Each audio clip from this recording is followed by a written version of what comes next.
Bismillahirrahmanirrahim. Today we are going to discuss about the principle of marketing MGT 301. It is lecture number 5.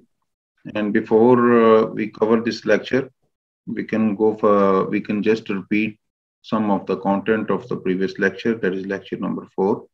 We discussed about the factors in the evolution of the marketing, and there's production concept in the different eras. First of all, mass production, then 1920 to 50, then 40 to 80, and then until the 90s. We discussed that marketing concept 1990 and beyond, relationship marketing, then how to keep customers for life.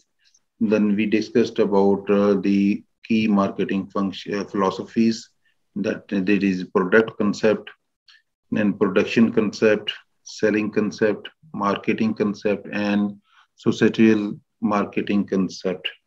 Okay हमने production concept में एक statement देखी थी जिसमें लिखा था mouse trap.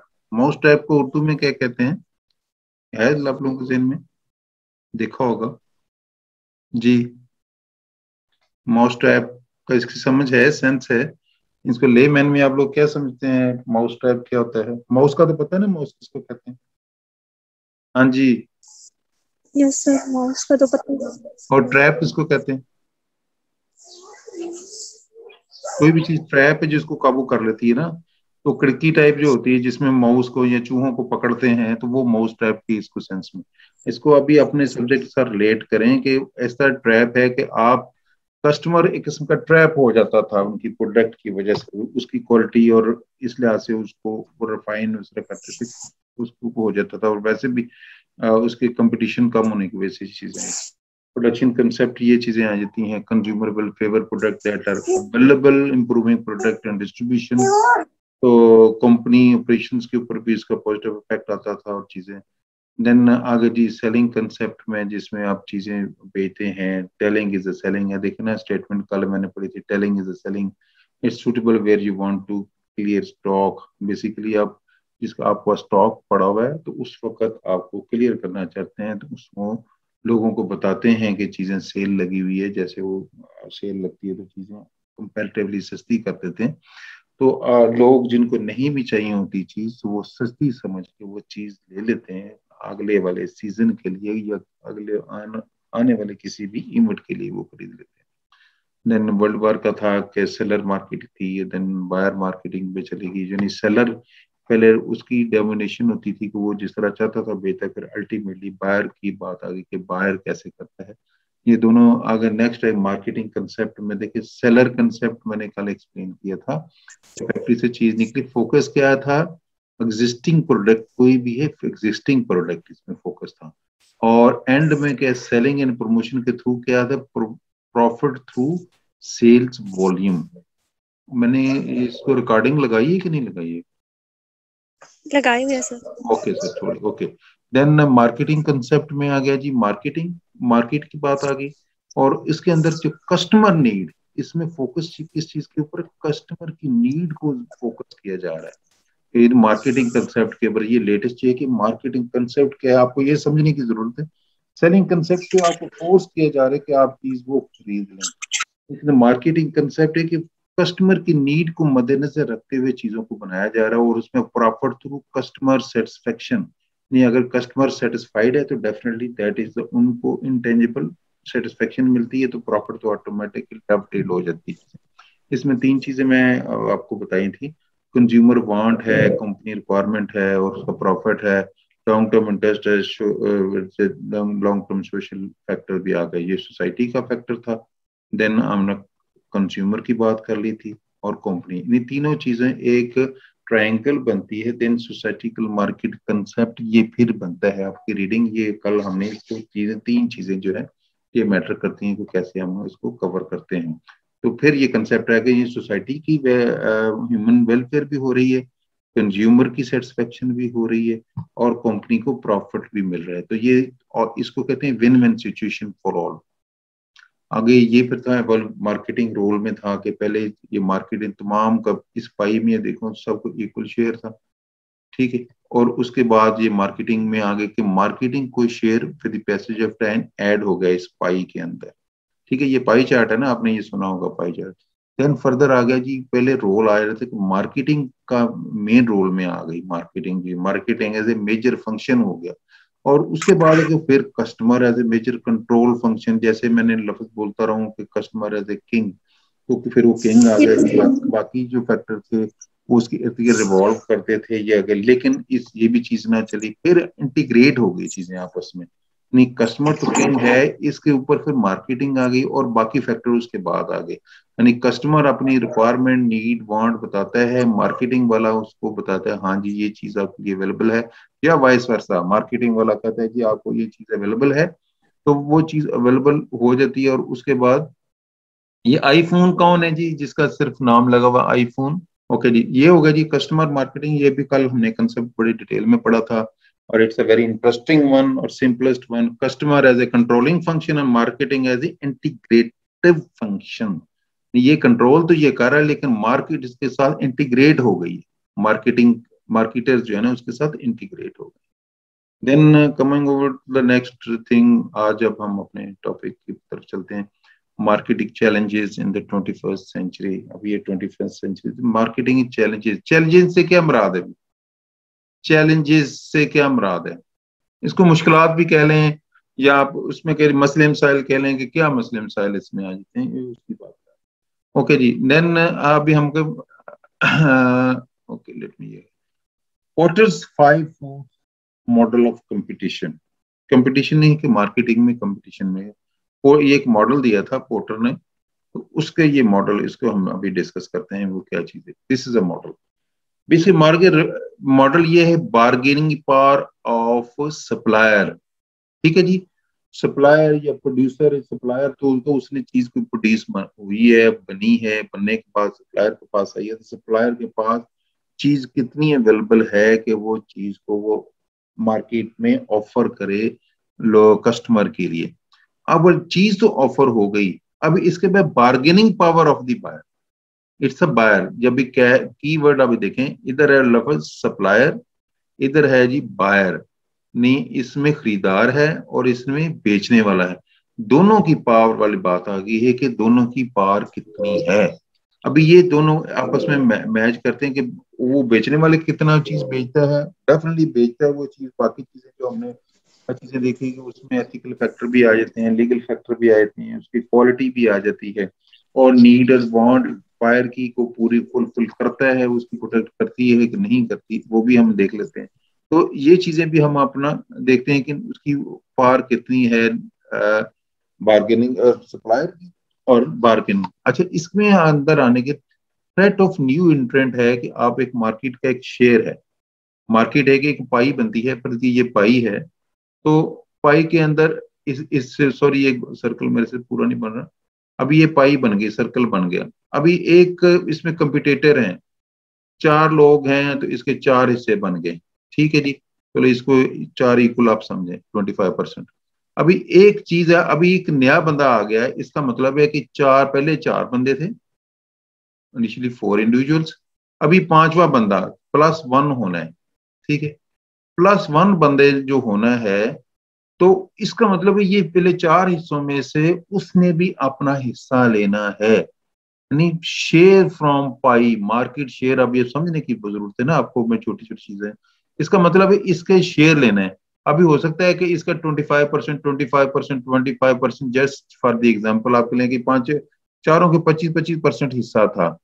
अभी ये आ गया, अभी तमाम लोगों का आपस में कंपटीशन वाली बात आ गई कि वो कंपटीशन होना है कि और वो किसका कितना हिस्सा लिया जाता है। ठीक है, ओवरऑल मार्केटिंग, एक तो मार्केटिंग करने वाले कहते हैं ओवरऑल इंक्रीज करते हैं उसकी नीड और वांट को कस्टमर के लिए, कि अगर 100 चीजें बिकती थी तो वो ओवरऑल कोशिश करेंगे 120 चीजें बेचें या 150 चीजें बिकें, उनकी जो है ना ज्यादा से ज्यादा चीजें बिकें, लोगों को ज्यादा अट्रैक्ट हों। कि जैसे कोई भी कपड़ा आ जाता है मार्केट में, कोई नया डिफरेंट किस्म का आ जाता है, तो वो एक दूसरे के जब बताते हैं, लेडीज पहनती हैं तो दूसरों को देखती हैं तो करती कहानी, वो भी उसी तरह की चीज खरीदने के लिए चली जाती है। इसका मतलब न्यू कस्टमर उनका ऐड हो जाता है। वो तो हो गया कस्टमर की ओवरऑल एडिशन, आपके ओवरऑल पाई का साइज का बड़ा होना। लेकिन इस केस में एक पॉइंट आ गया, इसके केस में ये कि आपने अगर उतने ही लोग हैं, 100 चीजें ही बिकनी है, तो अगले 4 के बजाय 5वां बंदा आ गया है, तो इसका मतलब उसने इसमें से ही शेयर लेना है। अभी डिपेंड करता है कि अभी इसका 25% और ये 25% ईच था, तो हो सकता है किसी एक की ओवरऑल प्रोडक्ट जो है ना कंपैरेटिवली लोगों की लाइकिंग इतनी नहीं कि लोग उसका मैक्सिमम शेयर छोड़ दें और उस बंदे को वो पेनिट्रेट करके उस मार्केट का हिस्सा बन जाए, मार्केट में उसको भी शेयर मिल जाए। तो ये होता है threat of new एंट्रेंट। It is not, this threat is not for everybody. आपके लिए कंपनी ए, ठीक है, इसको बी कह लें जिसका शेयर था, ठीक है, इसको सी कह लें और ये डी था। अभी ये है कि हिस्सा अभी किसके हिस्से में से ज्यादा लेता है, किसी के हिस्से में से कम लेता है। हो सकता है ये 2 कंपनियां वीक थी, इसमें से इसने भी अपना हिस्सा 10% ऐड, सिर्फ 5% इसमें से उसने स्नैच कर लिया। हो सकता है कि 15% बी में से ले लिया और जो है ना 5% इधर से ले लिया, 20% इसका बन गया, लेकिन इसका ओवरऑल साइज कम हो गया। और इस तरह करके ये भी हो सकता है कि उसका ये बी इधर चला गया, ठीक है जी। और ये आप इसको क्रॉस कर लें और ई जो है ना एक नया एंट्रेंट आया था, नया एक कॉम्पिटिटर आ गया था, उसको हिस्सा मिल गया। नहीं, कुछ कोई भी कॉम्बिनेशन हो सकता है, मीनिंग देयर बाय इसमें there can be any sort of combination जिसमें कि वो अपना हिस्सा मार्केट में लेना चाहिए। ये आपको समझ आ गई थ्रेट ऑफ न्यू एंट्रेंट क्या होता है, कि वो अपनी क्वालिटी को, चीजों को उस लिहाज से मेंटेन करता है कि नया बंदा आया कि उसका मार्केट शेयर ना ले ले और उसका बिजनेस बिजनेस जो है ना डाउन हो। You got it? Yes sir. Okay. Yes sir. अच्छा, threat of substitute. Threat of substitute का भी इसको मैं समझाने के लिए, आप लोगों को ये बेसिक चीजें पहले भी देखी होंगी। थ्रेट ऑफ सब्स्टिट्यूट होता है कि आपकी एक, आप कॉफी चाय ग्रीन टी की एग्जांपल हम लेते हैं, पहले सिंपल चीज एक लेते हैं, कॉफी चाय और ग्रीन टी। अभी ये कि अगर चाय की बनाने वाली की 4-5 कंपनियां हैं, चाय बना जो बेचती हैं, अगर वो 4-5 कंपनियां इधर उनका रेट बढ़ा देते हैं, ठीक है, अभी लोग कहेंगे इसका रेट जो है ना अभी ज्यादा होता जा रहा है, तो instead of T V can have green tea, ठीक है, इसको कॉफी के साथ भी करें। क्या आप कॉफी पीने वाले लोग हैं जो कि फर्ज किया पाकिस्तान में देखें मे बी 10% ओवरऑल चाय कॉफी और ग्रीन टी में देखें, तो चलो लेट्स से कि 10% लोग कॉफी पीते हैं, रिमेनिंग अबाउट 20% जो है ना वो ग्रीन टी पीते हैं, और जिससे हम 20% अबाउट ये हमारी चाय पीते हैं। जो मेरा ख्याल तकरीबन है भी इस तरह लोगों का ट्रेंड जो है ना वो तकरीबन इसी तरह की तरफ है। अच्छा, अभी कॉफी जो है ना, अगर कॉफी बनाने वाले जो हैं या बेचने वाले हैं, वो उसकी कॉफी का रेट बहुत ज्यादा कर देते हैं। कुछ ऐसे मार्जिन पे लोग होते हैं, कुछ हमेशा ये होता है कोई भी मार्जिन पे होते हैं कि वो बड़ी मुश्किल से मैनेज कर रहे होते हैं कि कॉफी पी लेते हैं, महंगी तो है लेकिन पी लेते हैं, लेकिन वो कहते हैं कि कॉफी का रेट ज्यादा हो गया, okay let's leave coffee and go for the T और ग्रीन टी, ठीक है जी। तो हो सकता है फिर वो कॉफी जो है ना वो उसका शेयर ओनली 7% रह जाए, और टी का और ग्रीन टी का जो है, ब्लैक टी और ग्रीन टी का उसका शेयर बढ़ जाए। समझ आ गई सब्स्टिट्यूट का, उसका नेमल बदल की बात कर रहे हैं। अभी आपके ये एक एग्जांपल चाय कॉफी ग्रीन टी को हो गई, आप वो दूसरी तरफ ले सकते हैं, कोल्ड ड्रिंक को भी ले सकते हैं और फ्रेश जूसेस को भी ले सकते हैं, और साथ इवन आप कह रहे हैं कि लस्सी को ले सकते हैं, दूध को ले सकते हैं। तो ये भी हो सकता है कि एक चीज की अगर रेट बढ़ गया, मार्केट में अवेलेबिलिटी नहीं तो दूसरी ले लें, जैसे कहते चीनी नहीं जी, जाओ चीनी की जगह आप शक्कर यूज कर लें, ठीक है। तो ये होता है कि सब्स्टिट्यूट, एक ही जगह जो उससे मिलती जुलती चीज आप दूसरी ले लेते हैं और आपका कोई मसला नहीं बनता, आपका जो है वो आपकी रिक्वायरमेंट भी पूरी हो जाती है। इट इसका मतलब ये गॉट इट? अच्छा, यस सर। हाँ, अगर रिवेलरी अमंग कंपटीटर फर्म, जाहिर है ये सारी रिवेलरी है आपस में, ये नहीं कि प्रॉपर दुश्मनी होती है, वो भी हो सकती है, लेकिन आपस में ये एक रिवेलरी होती है कि थ्रेट ऑफ न्यू एंट्रेंट का उसके ऊपर असर ना आए, बार्गेनिंग जो जो सब्स्टिट्यूट का भी उसके ऊपर असर ना आए, तो आपस में अपना मार्केट शेयर हर वक्त हर जो कंपनी या फर्म जो है इंक्रीज करने के चक्कर में होती है। डेफिनेटली वो दूसरे का शेयर कम हो या ना हो, लेकिन इसलिए उसको थ्रेट भी होता है और उसको इंक्रीज करने का भी लगा होता है, और साथ उसको अपनी गेम ऑफ सर्वाइवल भी साथ चल रही होती है। कहते हैं ये बैट्समैन जिसने क्रिकेट इंटरेस्ट सबको होती है बाय एंड लार्ज। वो बैट्समैन एक खड़ा हुआ है, उसने वो उसको तेजी से रन बनाने की कोशिश करता है, लेकिन उसने अपना दफा भी करना है। पहले उसने जिस्मानी दफा करना है। जिस्मानी दफा करने के लिए उसने पैड्स पहने हुए, शूज पहने हुए, ग्लव्स पहने हुए, हेलमेट पहने हुए, ये मैंने एल्बो प्रोटेक्टर भी पहना हुआ है। तो वो इस तरह मुख्तलिफ चीजें उसने पहनी।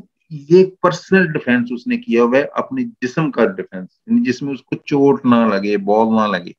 दूसरा उसने डिफेंस ये भी करना है कि उसकी विकेट जाया ना हो। उसने जो टारगेट अचीव करना है ये, ताकि उसकी टीम में प्लेस भी मेंटेन रहे, और जो है ना अपने कंट्री को सक्सेस की तरफ वो ले जाता भी रहे। जो टारगेट अचीव करना है टीम ने, वो उसमें उसका मैक्सिमम कंट्रीब्यूशन हो, मैन ऑफ द मैच वो हो। हर खिलाड़ी की यही फिर ख्वाहिश होती है। तो वो भी एक चीज आ गई कि उसने अपने को दफा लेते हुए, रिवलरी में होते कि अपना डिफेंस लेते हुए आपने मार्केट शेयर अपना इंक्रीज भी करना। ये ना कि आप मार्केट शेयर करें उसमें करें पीछे से शेयर कोई आपका शेयर कोई और ले गया, ये ऐसे ना हो। ये इसका मतलब। अच्छा जी, ये को हमने बड़ा वो डिटेल में पढ़ लिया। अभी है कि मार्केटिंग चैलेंजेस, चैलेंजेस यानी मसले मसाइल चीजें क्या चीज हैं कि नई टेक्नोलॉजी आ गई, इंफॉर्मेशन आईटी आ गई, रैपिड ग्लोबलाइजेशन है। ग्लोबलाइजेशन है जैसे ग्लोबल विलेज भी हम कहते हैं कि तमाम दुनिया बड़ी एक एक क्लिक के साथ, एक जस्ट ब्राउज करें तो सारी दुनिया एक आपके palm टॉप में आ गई, आपके हथेली के अंदर पूरी दुनिया, पूरी मार्केट आपकी हथेली के अंदर है। बैठे बैठे आप सारा कुछ you can get the information and you decide it. अभी स्टॉक मार्केट में भी लोग इसी तरह चलते फिरते मूव करते हुए अपने डिसीजन लेते हैं, ओके बता रहे होते हैं हाँ जी ये फलाना है, अभी फर्ज के मुल्क में कोई हालात खराब हो रहे हैं, उनका जी मेरे शेयर की फलां भेज दो। उनके अगर उनको पता हो कि फलानी जगह चीज ये अच्छी आ रही है वाली ये चीज है, तो वो कहते हैं ये खरीद लो। वो ऑटोमेटिक बैठे बिठाए चलते फिरते ये बेसिंग ऑन द आईटी और information they take the decisions. आगे देने जी। अच्छा जी, आगे जी digitalisation and connectivity, information technology digitalisation and connectivity में आ गई। इसमें इंटरनेट है, इंट्रानेट है, एक्स्ट्रानेट है। इंटरनेट तो कनेक्टिंग विद कस्टमर्स हो गया, इंटरनेट है विद अदर कंपनीज है, एक्सटर्नेट कनेक्टिव विद स्ट्रेटेजिक पार्टनर्स। ठीक है जी, ये आपस में कनेक्टिविटी के बेसिकली ये प्रकार है कि किस तरह आपस में आप कनेक्ट होते हैं, और उस कनेक्टिविटी की वजह से जिस तरह मैंने पहले बताया कि पाम टॉप वाली एग्जांपल दी कि हम सारे एक दूसरे से कनेक्ट हो चुके हैं। एक मिनट। ओके ओके देन हाँ, डिजिटल रेवोल्यूशन आ गई। डिजिटल रेवोल्यूशन में one of the biggest challenges to the marketing changes technology communication में आ गया जी। Communicate, buy, sell, learn, work. E business आ गया, ई कॉमर्स आ गया, ई मार्केटिंग आ गया। ठीक है जी। E business uses electronic mean platform conduct business. अभी आप बिजनेस में जैसे आप देखो, पहले तो आप हर चीज मैनुअल होती थी, मैनुअल तरीके से आपको सारा कुछ करना पड़ता था। अभी एक इलेक्ट्रॉनिक तरीके से आप करते हैं। E commerce facility the sale of product and service electronic. आप देख आप ऑनलाइन बाइंग भी करते हैं, परचेजिंग भी करते हैं। ये नहीं कि छोटे लेवल से लेके बड़े से बड़े लेवल सारे इधर बैठे हुए आपने कोई ऑर्डर बुक करना है, मिलियन बिलियन का भी ऑर्डर हो सकता है। आपको प्रोडक्ट अवेलेबल है नेट के ऊपर, और आप उसको चीज देखते हैं, अपनी ड्यू डिलीजेंस करते हैं। ड्यू डिलीजेंस मीन कि आपने बारीकी में जाकर उसको चेक करते हैं, देखते हैं कि आपकी वो चीज आपको जो रिक्वायरमेंट है वो पूरी कर रही है। Then you may give the order, और ऑनलाइन ट्रांजेक्शन भी हो जाती है, पैसे ट्रांसफर भी हो जाते हैं, और ऑनलाइन ही सर फिर उसी एक सिस्टमेटिक तरीके से वो चीजों की शिपमेंट हो जाती है। तो ये सारी मार्केटिंग में आ गया था, inform, communicate, promote and cell products. तो ये पहले ज़ाहिर है वो मार्केटिंग होती है, आप बताते हैं चीज़ों को। ठीक है, बताने के बाद आपको पता चलता है कि फलां फलां जो है ये चीज़ बेच रहा है, ये अवेलेबल है फलां फलां से, तो आप चीज़ फिर ई कॉमर्स और ई बिजनेस उस लिहाज से करते हैं। Then it's a very interesting slide कि ई कॉमर्स में आप क्या करते हैं। आप बैठे बैठे आप ये कस्टमर साहब बैठे हुए हैं, ठीक है, नेट के ऊपर। इसने ऑर्डर दिया है, ये जो फर्म है, इसको कौन सी ये पूरी एक फर्म है जिसको उसने ऑर्डर दे दिया। इस ऑर्डर देने के बाद फाइनेंशियल इंस्टीट्यूशन उनको पैसों को पता चल जाएगा क्या मोड ऑफ कितने उसकी कीमत है, मोड ऑफ पेमेंट क्या होगी। इसी का आपस में कनेक्टिविटी होती है। अभी इसने ऑर्डर दिए, इसने पूरी जो मैन्युफैक्चरर या जो रिटेलर मैन्युफैक्चरर उसके पास ऑर्डर चला गया, और वो चीज इस बंदे के पास डिलीवर हो गई। फाइनेंशियल वालों की बातचीत होगी, इसने इसको बता दिया इधर इधर चलेगी। अभी कनेक्टिविटी का इतना कि मजेदार एक सिस्टम होता है। इधर आपने जापान में फर्ज किया किसी चीज का ऑर्डर दिया है कि मुझे ये एक कार चाहिए, जो कि पाकिस्तान में मैन्युफैक्चर नहीं होती, जापानीज कार उधर की आपको चाहिए। उधर से वो इधर से ऑर्डर उधर गया, उनका ऑटोमेटिक उन्होंने सिस्टम बनाया हुआ है कि वो तमाम टायरों वालों को भी ऑर्डर चला गया, इंजन वालों को भी ऑर्डर चला गया, चेसिस वालों को भी चला गया, बॉडी वालों को भी चला गया, शीशे वालों को भी चला गया, रबड़ वालों को भी चला गया। और डिफरेंट जगहों पे डिफरेंट पार्ट्स बन रहे होते हैं, और उनको लुब्रिकेशन वालों को भी चला गया, मीनिंग देयर बाय। तो तमाम को उसी क्लिक से ऑर्डर की एक सीसी कॉपी चलेगी। तो ये एक कार चाहिए मिस्टर एबीसी को, पाकिस्तान के शहर गुजरांवाला में फलां को ये कार चाहिए। ये उसमें टाइम फ्रेम बता देंगे कि इतना टाइम में इसकी इधर डिलीवरी टाइम होगा, 2 महीने बाद, 3 महीने बाद, ये कैसे है। तो तमाम लोग उसके ऊपर ऑटोमेटिक काम करना शुरू कर देंगे अपने अपने हिस्से का। डेफिनेटली एंड पे किसी एक जगह पे सारी चीजें फिर असेंबल होनी होती है, वो चीजें असेंबल हो जाती हैं, और वो चीज delivery as per the agreement उसकी उधर से शिपमेंट हो जाती है, और शिपमेंट टाइम लगता है, और चीज जो है पोर्ट पे पहुंचती है। इधर से बाई रोड जो है जो कैरियर होते हैं, उस कैरियर पे लोड होती है और गुजरांवाला में वो गाड़ी पहुंच जाएगी। तो ये एक ऑटोमेटिक सिस्टम है। इधर से ऑर्डर प्लेस हुआ, उधर से उसी ऑर्डर की कॉपियां चली गई, और सब ने अपना अपना काम शुरू कर दिया। सबको पता है कि किसने कितना करना है, कि क्या उसका तरीकाकार, क्या उसका सिस्टम। अच्छा जी, कनेक्टिंग,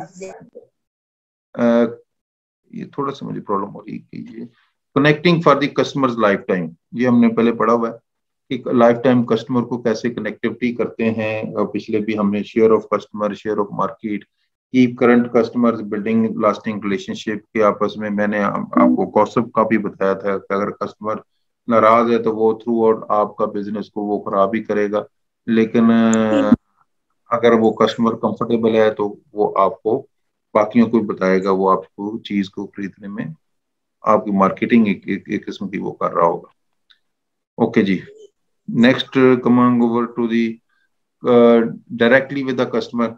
कियोस्क्स लफ्ज आपने सुना है क्या है? KIOSKS, खोखा लफ्ज सुना है?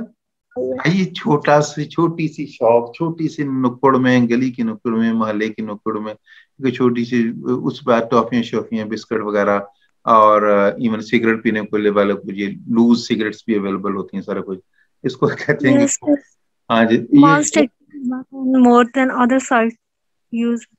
हाँ जी बिल्कुल। तो वो इस बेसिकली ये ना, इसको ये इंग्लिश में कह लो, ये कहते हैं कि वो चीज घूमती फिरती उधर भी अवेलेबल है, लोगों को पता है कि ये चीज मिलती है, तो आपको वो चलता फिरता है, वो लोगों का बिजनेस होता है। इवन आप रेडी वाला भी आप देख लें, वो भी छोटा सा बिजनेस है, वो चला रहा है, कर रहा है, सारा कुछ कर रहा है। तो ये सारी चीजें कि कनेक्टेड, डायरेक्टली कनेक्टेड बेसिकली है, available telephone, model, catalogue, electronic commerce. तो डिफरेंट कॉम्बिनेशन, डिफरेंट तरीके से you are connected with the customers. अभी वो डायरेक्टर में ये भी आ जाते हैं कि फैक्ट्रियों के आउटलेट भी होते हैं फैक्ट्रियों के साथ। तो fair shop, fair price shops भी होते हैं कि वो उनकी शॉप के बाहर एक, मिल के बाहर एक दुकान होती है, उधर आपको चीजें सस्ती भी मिल जाती हैं, ओवरऑल भी सस्ती मिलती हैं, और कोई थोड़ी सी डिफेक्टेड होती हैं जो खरीदार को पता होता है, वो चीज वो भी ले लेते हैं उधर से डायरेक्टली। वो उनको एक कनेक्टिविटी उनकी होती है। बायर एंड और active participant shaping the market. ठीक है, बायर अभी बेसिकली मार्केट शेप कैसे बायर करता है? बायर अपनी मर्जी के मुताबिक चीज डिमांड करता है, अगर तो सेलर के पास वो चीज अवेलेबल है ठीक है, लेकिन वो कम्युनिकेट कर देता है मिल को कि हाँ जी खवातीन आती हैं, वो सो एंड सो कलर के, सो एंड सो डिजाइन को वो डिमांड कर रही हैं। अभी ये होता ये भी है, ओके लास्ट 10 मिनट्स, ओके होता ये भी है कि लेडीज एक ब्रांड में वो चीज आ गई, तो दूसरे ब्रांड वाले भी उसको उससे मिलती जुलती उसके कंपेटेबिलिटी में वो सेम कॉपी नहीं कर सकते, कॉपीराइट वाली बात आ जाती है। लेकिन कंपेटेबिलिटी में वो चीज करते हैं कि कंपेटेबल टाइप चीज अवेलेबल हो जाए, या उससे अच्छी हो जाए चीज अवेलेबल उनको हो जाए, और उनकी मार्केट शेयर उनका भी चलते रहे, उनकी भी चीजें उस तरह बिक्री होती रहे। अच्छा जी, फिर अगर जी मार्केटिंग पार रोल ऑफ इंटरमीडियरीज, जो मिडिल में आते हैं, मिडिल मैन आते हैं। एक होता है कंपनी में बेचने, कंपनी प्रोड्यूसर, और दूसरा है कंज्यूमर।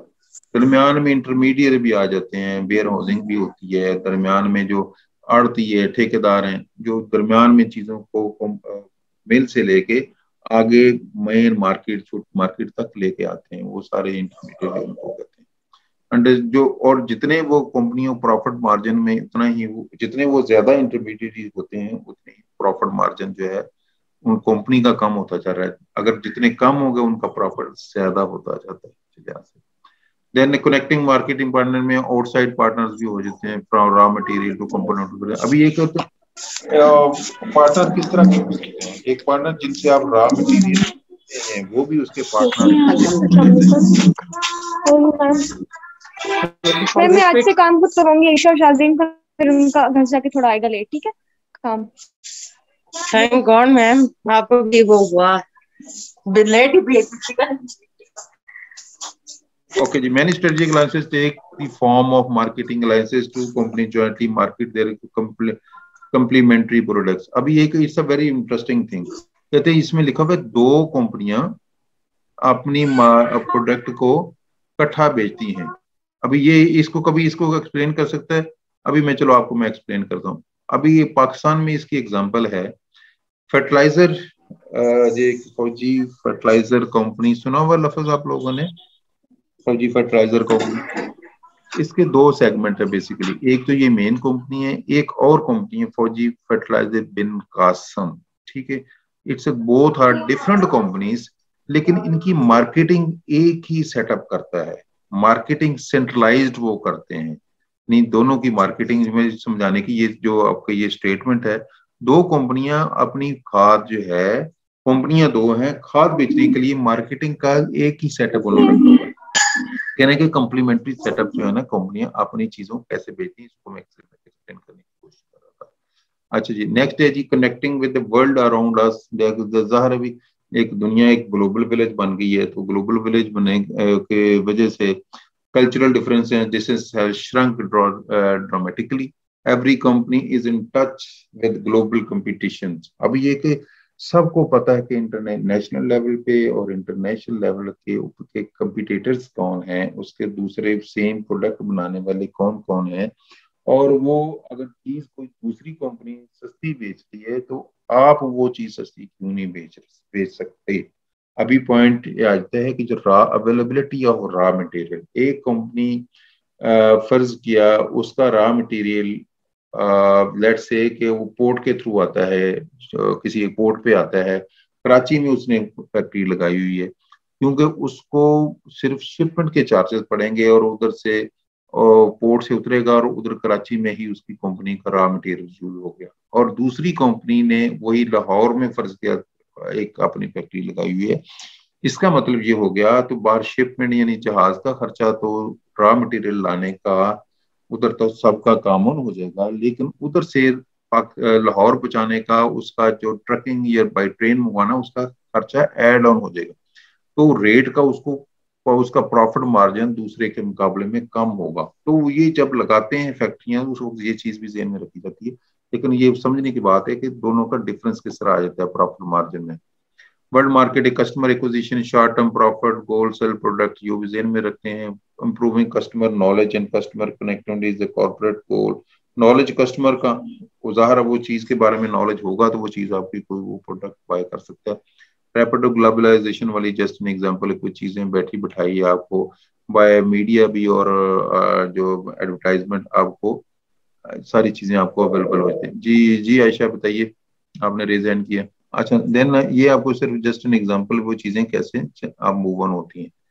देन रैपिड ग्लोबलाइजेशन की बात हुई कि ग्लोबल विलेज बन चुका है, ये पूरी दुनिया जो ना ग्लोबल विलेज है। ग्लोबल विलेज इसलिए कह रहे हैं कि आप सारी चीजें आपके हाथ में है, बैठे बिठाए हर चीज आप दुनिया में किसी के साथ भी वीडियो चैट भी कर सकते हैं, आप वॉइस मेल भी कर सकते हैं, कुछ भी मेल भी कर सकते हैं, हर लिहाज से अपने आप को कन्वे कर सकते हैं, कम्युनिकेट कर सकते हैं।